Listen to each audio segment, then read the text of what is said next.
Bideo bat egiteko erabaki dut, klasen aipatutako gauza bat berreskuratzeko ere bai.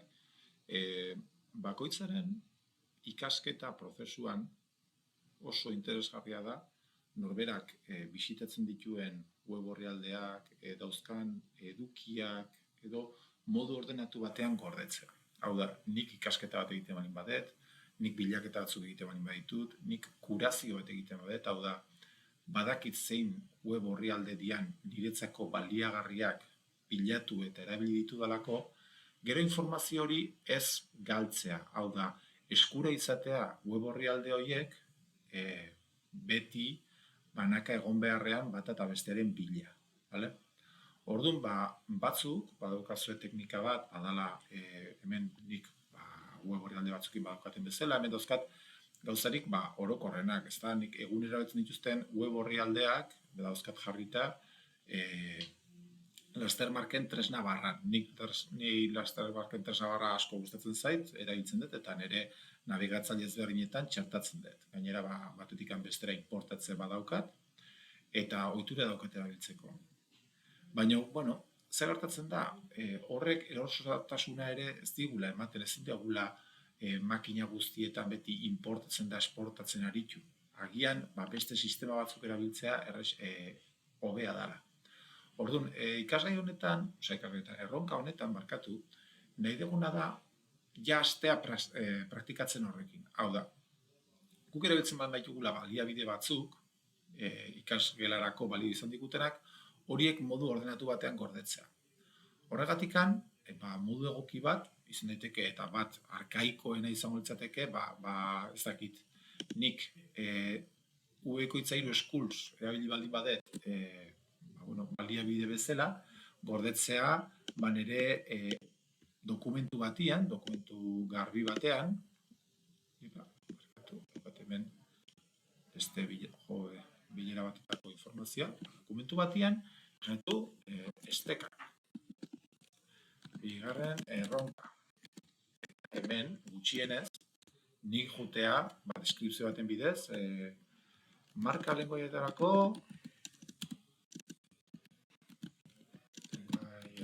web orria. Eukitzea horrelako zerbait, ez da?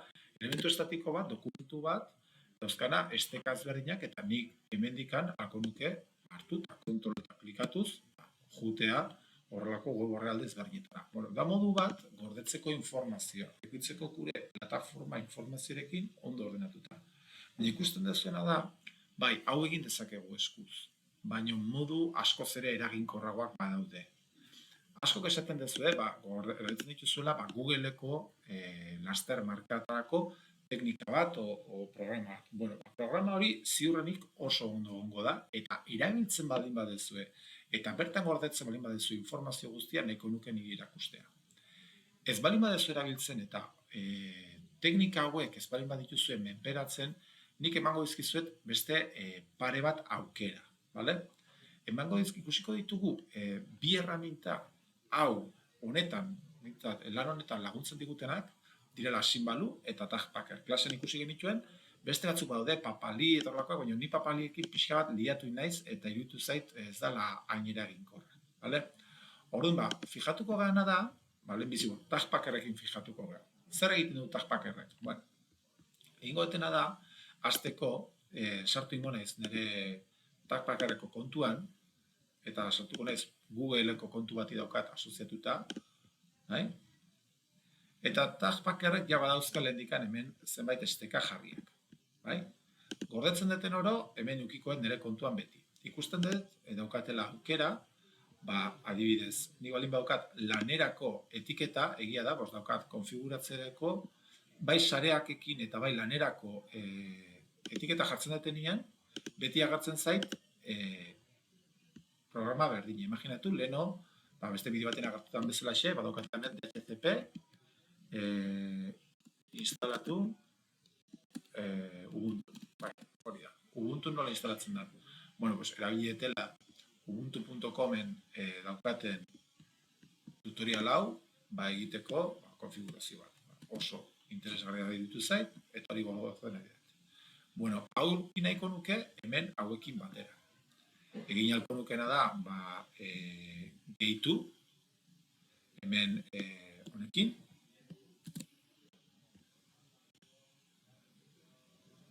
eta hemen jarri, ze etiketak. Hori ere, sareko zerbitzuekin, zerbitzuak ikasgaiarekin dauka lotura,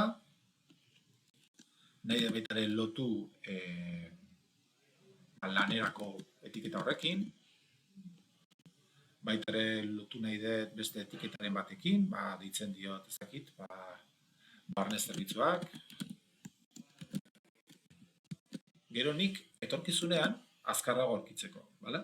Eta daukat honen inguruko informazio bat, eta hemen baita ere alditut, deskribapenak eta gauza jarri. Nola, DHCP, sistema, libre, batean. Hortzen dugu, eta badaukagu, esteka hori gordeta. Nik, kentzen bali baditut hemengo hauek, ikusten duzue, oraintxe bertan daukatela about DHCP eta como configurar rotaren klasa biak leku berdinean. Ze etiketa lanerako etiketa biek dute. Batek dauka sarekak gaiarekin dago lotuta, eta bestea dauka dago lotua gehiago sareko zerbitzuei. Eta horretik daude atal ezberdinetan. Filtraketa bat egin dezaket etorkizunean. Gero, nola arraztu dezakegu hau guztia? Baita ere, guten baldin bagea, extensioetara, hemen daukagu aukeretan, las herramientas, extensiones, daukat nabigatzea hau gaztelaniaz ezagizetikan. Imaginatu dezagun, bilatzen egiala, Tagpacker extensio. Hemen daukat, beste bat egoet.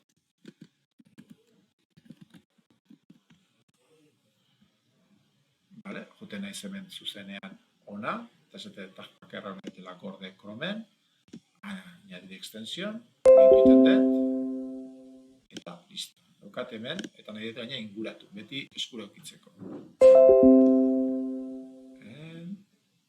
Hau, inguratzeko, eta hola beti bisible eukitzeko, bale? Ni nago, beste, dakit, aitera inaiz lan bat switch batzuekin, Cisco, router, install, eta de repente, aukitzen dut hemen informazio bat interesgarria dana netzako switch baten inguruan. Ez den nahi, beste bat hartuko dut, neko, eta ditu zaitau, beste bat, hau da, egia esan lizentzien inguruko, beste tutera bat arkitetera. Hau interesgarria zaitere bai. Zuzenean, esaten dut, hemen juten naiz, login itet,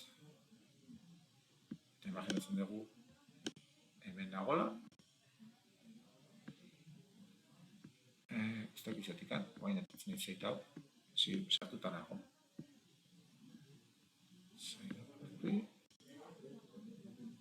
Ikusten dut, azkenian, egia da enezen hauntan liatuko, ze azkenean txorakeri bada, bakarrikan ondo konfiguratu egongo balitz, errexina ditzateke, zuzenean, oain hemen egin duguna eskuz, hau da, gehitzea hemen horrela pixkanaka idatziz, zuzenean, web horrela aurkitzen dugunean, hemen botoi honi eman da, jutea, ez da? Tiene acceso a este sitio. Honekin lortzea, baina hemen egia esan lehio ez da ondo agertzen. Orduan, enez eratuko honekin, ikusten duguna da, egin daitekela lan bat honekin eta filtratu eta etiketa bidez gorde aldiala esteka guztik eta lan modu bat oso egokia. Eta beste bat da Symbaloo, jasartu nintzela nire kontuan zuzenean, Symbalooren ingurunea ezberdina da, Symbaloo funtzionatzen du, egin dezakeguna da, arkitu dugunean, hau, gustatzen zegulako, nahi dut hemen egin, Symbaloo, imaginatu daukatela hemen, sail bat, eta hemen hau gordetzen dut, tilde hau igotzen dut, eta hemen daukat switchen inguruko esteka hori gordeta. Eta gero, hau nahiko nuke, igual aldekatu, edo hemen ikusten duzuen nola daukaten marka lengoien inguruko gaia, berde honekin txartzen dut, eta hemen dauzkat HTML-ak nola egiten dian tutoriala jartzen duna, CSS-en inguruko informazioa, Paletxon erabiltzen dutela, azkenian egiteko kolore paletak eta erabiltzeko, erabilta ezberdinak daudenak gai bati lotua, dauzkat talde berean sartuak. Orduan, aldia egin agrupazioak, aldia sortu panel ezberdinak, bat arronkarako, beste bat beste notizien inguruan gauza gordetzeko, dauzkat moduak, sailkapenak eta gauzak egiteko eta modu kontrolatu baten edukitzeko bai estekak eta bai guk sortzen ditugun edukiak. Vale? Eta, horretarako zan, playaren inguruko informazioa hau nahi dizuen pasa, eta baliabide hauek, baliagarri baldin bazizkizue, erabiltzen hastea. Norberak erabiltzen duna, eta erabilgarria zaiona da garrantzitsuena. Orduan, ez dago bat hobea bestea baino. Baina bai, teknika batzuk diala aurreratuagoak besteak baino. Nik batez ere nahi dutena da, norberak honen inguruan hausnarketa bat egitea, eta kontrolatuta aukitzea bisitatzen eta erabiltzen dituen edukiak. Ados? Honekin ja agurtzen naiz eta ea baliagarria zaizuen bideo hau hobetzeko zuen plataforma, ikaskuntza plataforma.